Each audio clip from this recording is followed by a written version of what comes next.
और थोड़ा सा सियासी बातें करते हैं। क्यों? अच्छा चलें ठीक है। सुहेल आफरीदी के दौरा लाहौर की तलखियां भी सियासी फजाओं में मौजूद हैं कि वज़ीर आला खैबर पख्तूनख्वा ने स्ट्रीट मूवमेंट के अगले मरहले अगले मोर्चे का रादर ऐलान कर दिया है।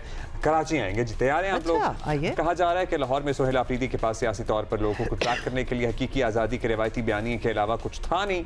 सहाफ़ियों के पूछने के बावजूद सुहेल आफरीदी लाहौर की डेवलपमेंट, सफाई सुथराई, सड़कों, ट्रांसपोर्ट समेत गवर्नेंस पर कोई सवाल नहीं उठा सके। नेचुरली जाहिर है उसकी तो पूरी दुनिया तायद कर रही है। मतलब सुथरा पंजाब प्रोजेक्ट कोई देख लीजिए, it is being reported across the तो लिहाजा स्ट्रीट मूवमेंट की कोई फिजा ना बन सकी। मगर कराची के मामलात और सियासी हालात जो हैं वो लाहौर से बिल्कुल अलग हैं, आपको पता है। और लाहौर के बरक्स यहाँ गवर्नेंस पे हमेशा सवालात उठते रहे हैं। पानी, ट्रांसपोर्ट, इंफ्रास्ट्रक्चर, दीगर बुनियादी सहूलतों के मामले में शहरियों को हुकूमत से बहुत ज़्यादा शिकायत भी हैं। यहाँ सियासी स्टेक होल्डर्स भी लाहौर के मुकाबले में ज़्यादा हैं और कहा जा रहा है कि सुहेल आफरीदी शहरियों की इन शिकायत को सियासी तौर पर जो है वो कैश करने की कोशिश जो है वो कर सकते हैं। But that is politics you see. मगर ये सब कुछ इतना आसान भी नहीं होगा। तहरीक इंसाफ के बारे में मजबूत तासुर रहा है कि अपने दौरे हुकूमत में इसने कराची को यकसर नज़रअंदाज ही किया रखा है। और मतलब ये इतनी पुरानी बात भी नहीं है कि लोगों को याद ना हो। आज़म इमरान खान ने अपने पूरे दौर में कराची में एक रात भी ठहरना मुनासिब नहीं समझा। अब उसकी क्या वजह थी पता नहीं, मसरूफियत थी या कोई बदशगुनी या नेकशगुनी थी। पीटीआई की मकामी क़यादत अपने पूरे दौर में अवाम में दिखाई नहीं दी है। ज़्यादातर ने इस्लामाबाद में ही डेरे डाले रखे और इस वक्त हाल ये है कि कराची में तहरीक इंसाफ की मकामी क़यादत कहीं नज़र नहीं आती। पार्टी अहदेदारों और वर्कर्स को मुतहर्रिक करने वाला कोई नहीं है। फैसल वाडा, इमरान इस्माइल, महमूद मौलवी जैसे पीटीआई के बड़े नाम अपनी राहें जुदा कर चुके हैं। सो ये सारी ऑब्वियसली देखना ये है कि अगले हफ्ते जब ये आएंगे तो क्या करेंगे। ये भी पीटीआई का कराची से एक नाम हुआ करते थे, रहनुमा है तहरीक इंसाफ के, उनसे बात करते हैं। शहजाद साहब शुक्रिया। शहजाद साहब, वज़ीर आला खैबर पख्तूनख्वा ने अगले हफ्ते कराची के दौरे का ऐलान किया है। क्या लगता है आपको, क्या मसरूफियात उनकी होनी चाहिए, क्या हासिल कर सकेंगे, क्या मकासद हैं उनके? देखिए, जिस तरीके से आपको पता है कि बानी पीटीआई ने सुहेल आफरीदी को जिम्मेदारी दी है कि वो तमाम पाकिस्तान के अंदर तमाम इलाकों में जाएं और एक स्ट्रीट मूवमेंट का एक पुरअमन प्रोटेस्ट या लोगों को मोबिलाइज करने की जो जिम्मेदारी उनको दी गई है वो उसको पूरा करने के लिए आ रहे हैं। इसी तरह वो पंजाब गए थे, आपको पता है, लाहौर, और लाहौर में जिस तरह से वहाँ की आवाम ने उनका इस्तकबाल किया था, तो इंशाल्लाह आप देखिएगा कि कराची की आवाम बड़े पुरजोर अंदाज में उनका इस्तकबाल भी करेगी और वेट कर रही है, क्योंकि आपको पता है 9 जनवरी का ऐलान हो गया है और इंशाल्लाह सुहेल आफरीदी भरपूर तरीके से आएंगे। और पीटीआई को और तमाम जो वर्कर्स जो बेचैनी से इंतज़ार कर रहे थे कि कुछ सीनियर लीडरशिप सिंध में आए, और आपको पता है कराची सिंध का शहर है और कराची ने लास्ट इलेक्शन में अगर आप देखें फॉर्म 47 और फॉर्म 45 का गेम नहीं खेला जाता तो यहाँ की तमाम सीट्स पीटीआई जीती थी।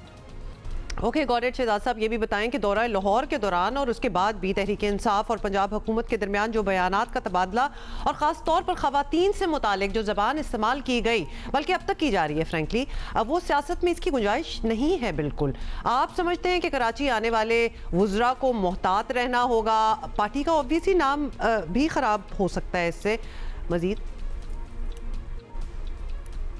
देखिए, कभी भी बानिया पीटीआई ने या हमारी लीडरशिप ने कभी हमें ये नहीं कहा, या हम वर्कर्स को कभी ये नहीं कहते कि आप किसी किस्म की गलत ज़बान इस्तेमाल करें। लेकिन आप ये देखें कि वहाँ की वज़ीर इत्तलात ने, जो पंजाब की हैं, जो कि जाली हुकूमत की वज़ीर इत्तलात हैं, वो किस किस्म की ज़बान इस्तेमाल करती हैं। और आपने देखा कि हमारी ख़वातीन, जो कि ख़ासकर इमरान खान साहब की बहनों हलीमा खान, नौरीन खान और दूसरी जो बहनें हैं, उनके साथ जो जुल्म हुआ और वहाँ जो वर्कर्स के साथ जुल्म हुआ, क्या वो लोगों को नज़र नहीं आता? क्या वो इस हुकूमत को नज़र नहीं आता कि किस तरीके से औरतों पे लाठी चार्ज, वाटर कैनन और मुख्तलिफ किस्म के जुल्म किए गए? हम क्या मांग रहे हैं? हम ये कह रहे हैं मुलाकात की इजाज़त दे दी जाए, जो कि हमारा कानूनी हक भी है और इंसानी हकूक़ की जो क्या कहते हैं वो डिमांड भी है, और इसमें कोई कबाहत तो नहीं है। हम ये समझते हैं कि हमारा दौरा जो होगा उस पर हम फोकस रहेंगे। हमारा मेन मकसद ये है कि अपने वर्कर्स को, अपने जो यहाँ की आवाम है उसको मोबिलाइज करना और लोगों को हकीकी मायनों में पैगाम ये देना कि हम चाहते क्या हैं, हमारी मूवमेंट का नैरेटिव है क्या।